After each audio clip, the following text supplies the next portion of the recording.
Hello everybody, this is Taff en route. Today's away game is Lincoln City. We're on our way, we're on the M42 right now. The sun's shining, which makes a change considering it's been pissing it down the last couple of weeks, as it usually does a couple of days before Christmas and everybody gets ill. But yeah, today Lincoln going to be a very tough game. They're high flying at the moment, they're doing particularly well, but tend to find that we bring our A game when we play against the A-list clubs. So I think Lincoln won't find it easy against us today, although I do think we're going to find it pretty difficult to get anything out of it. So at this point I'd be happy to state that I would like to see us come away with a draw. Obviously a win would be great, but if someone would offer me a draw right now, I'd snap their hands off big time. But as you know, I'm not driving today. Thank you, Phil. I'm in the front seat of the Ashcroft Express again, and Phil's doing the driving, so we welcome Phil back. Some of you might be pleased to know that Jeff isn't here today. No, I'm only joking. Jeff makes a really good contribution whenever I drive and he comes in the car with me, but we got the usual suspects in the Ashcroft car now. Phil's the driver, as you can see, Leanne and Lucy are behind with Lloyd, who's hiding there. There we go. We're going to let Lloyd up the first word.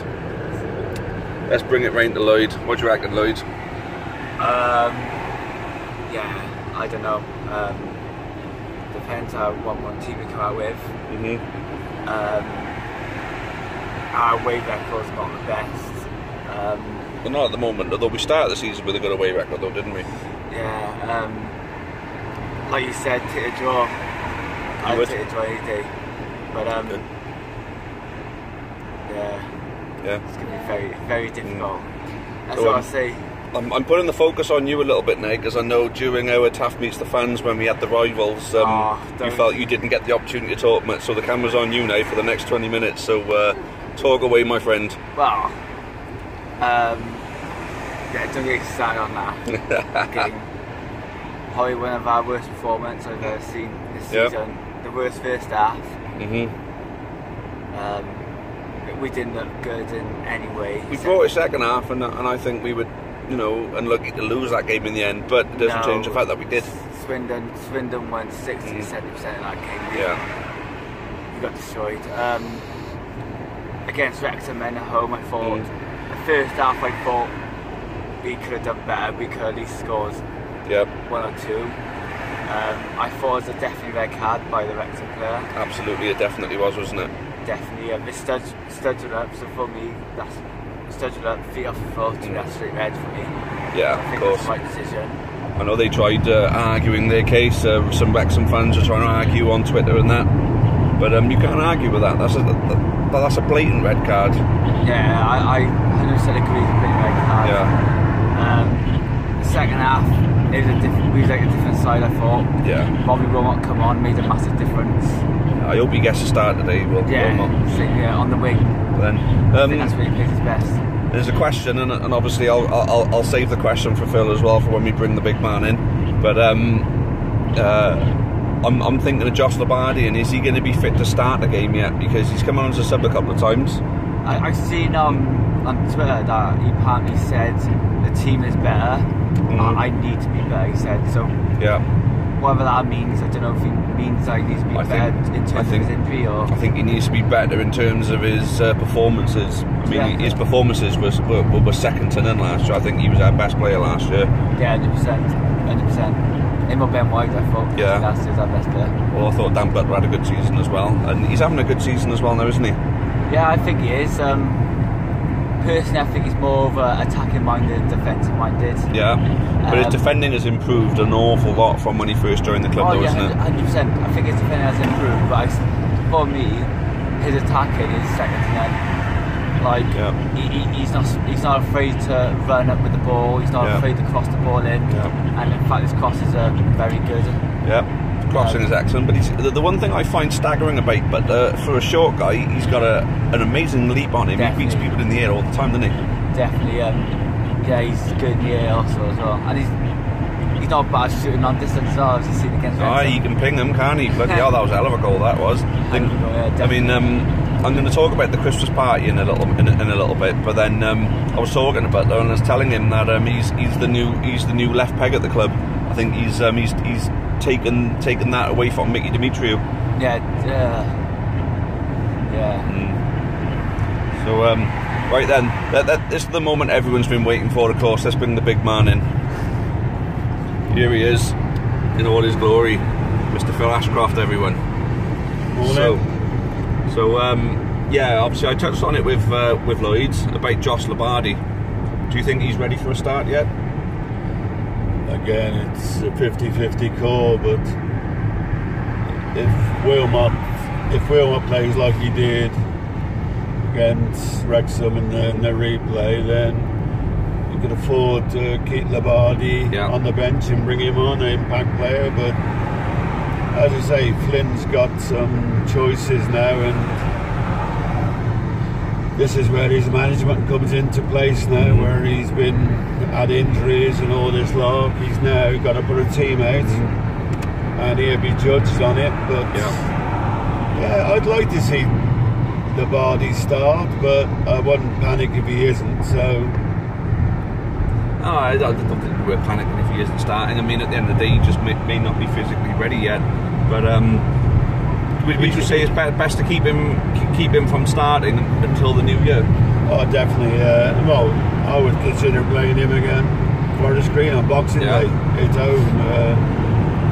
I'd just say it's an hard one, but if he plays, I think he'll do a job, and if he doesn't play and he comes in, he'll be a good impact player. So yeah, absolutely. It's a nice option to have. So there's a player I want to bring up, and I'd like the two of you to have an input on this one. Antoine Semenyo. Now, for me, I think he's getting better and better every game.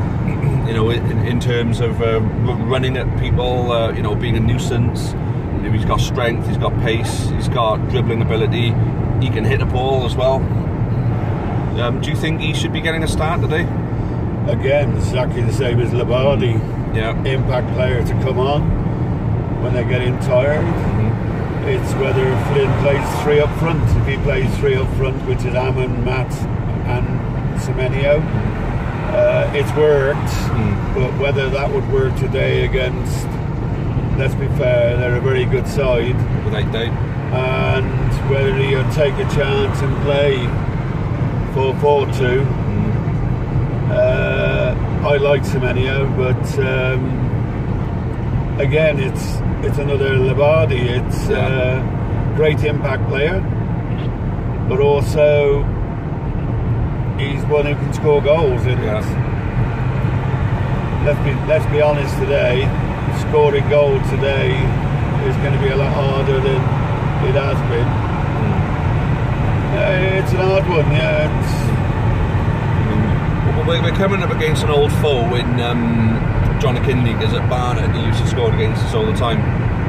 So would you be a bit worried about him today? Well, obviously you've got to be worried about him, but we can't concentrate on one player. No. They've got a team of capable players there, haven't they? And it's what we do, and what Frank's, Dimitriou, and whoever plays in there, I would imagine it would be Scotty Bennett. He's in a one-man team. No. Yes, he's scoring goals, but we can't just concentrate on him. No. But yeah, he's a player you got to admire, and wouldn't worry about him, but they'd be more worried about Ammon, though, would have thought. I'd like to think so, and Jammer as well. Yeah, well, I've been speaking to a lot of Lincoln fans over the last couple of days, and they seem to bring on the chap who left Grimsby, which obviously was Hammond. They really rate him, and if the fans are talking about him up there, then the management must be So talking about the management, are you quite surprised that they haven't taken a higher job yet, the Cayley brothers? Because I know they've been linked to a lot of championship clubs. Are you surprised that they haven't moved on? I think we're in exactly the same position. They could be waiting for the right job. Maybe. They could be seeing this season out. Flynn could be waiting for the right job. Yeah. Is he going to will he see this season out, finish the job off with what a fantastic job he's doing? It's the grass ain't always greener over the hill. We all know that. And I mean, Justin Edinburgh's the perfect example of that. But, Gene Holdsworth even as well. They're a good management team. They're proving it. Yeah. I mean, the difference between us and them is they've got the money, we haven't. Yeah. Well, that shows you how good Flynn is. Yeah. For the players he's picking up, doesn't cost us anything. Where the Lincoln, obviously they had to pay fees, didn't they, for the likes of Andrade and Akinde. You're going into millions. Yeah. Which we can't do. No. Can't even touch that. We can't even touch 6 figures, let alone 7. Well, they've just got rid of Mac Green, haven't they? Yeah. That'll be a big. And he's only gone to Salford because of the money. Oh, they the same as Adam Rooney. Yeah. You know, I mean, Salford are more likely now, with someone like Matt Green playing for them, they're very likely now to obviously get themselves promoted this season. I think Leyton Orient and Salford is looking like now because of that signing. Before that signing, I'd have said Wrexham had a shot, but I think it's going to be Salford and Leyton Orient from that division, so we'll be looking forward to seeing them next season. That's if we don't go up ourselves, of course. Yeah. But then, are we still on a 1 game at a time basis, or do you think it's, you know, we are in a position where we could talk about it, you know, the possibility of going up? I feel we're potential playoffs candidates. Yeah. And you can't look further than the next game, because already Flynn is put out there. He's looking to get 70. I don't know if it was 75 or 79 points. Well, if he's coming with that option, we got to be looking at the same thing. Yeah. Game after game. Absolutely. So basically, a decent result today can see us in a playoff spot for Christmas. So if you're in a playoff spot at Christmas, you should be looking at least finishing in the playoff spot come the end of the year. We got some tough games. Every game's tough, but as you know, we got Forest Green on Boxing Day. Yeah. Then we got Crawley, then we got Stevenage. They're all hard games. Yeah. But we haven't got to worry about anybody else. If we do it, everybody else is secondary. So that's it. Yeah. I believe we will get playoffs, and I'll be more than happy with that. Yeah. Sounds good to me.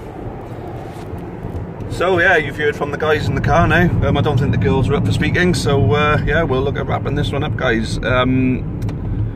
Yeah. My score prediction? Yeah. Well, 3-1 to Newport. 3-1 to Newport. Oof.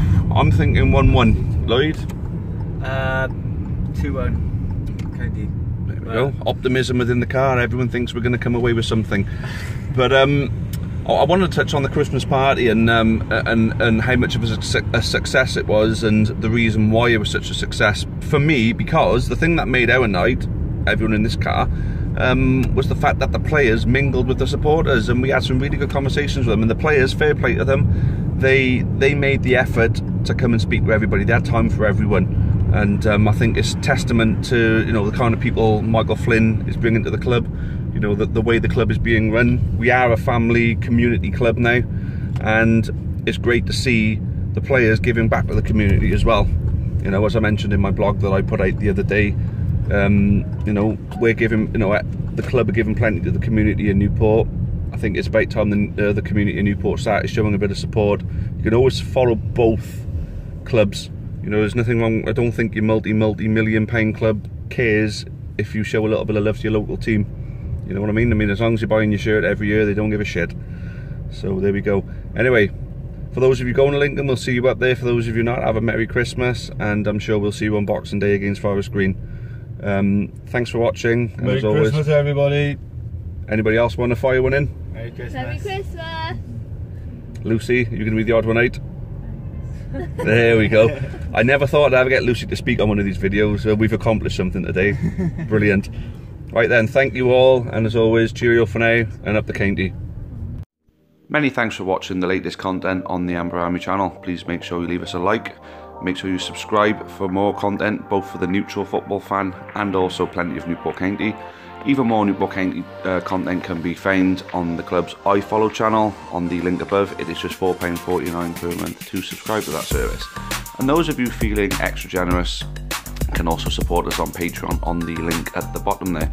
That would be a monthly donation of your choice. Thank you again, make sure you've subscribed, and as always, up the county.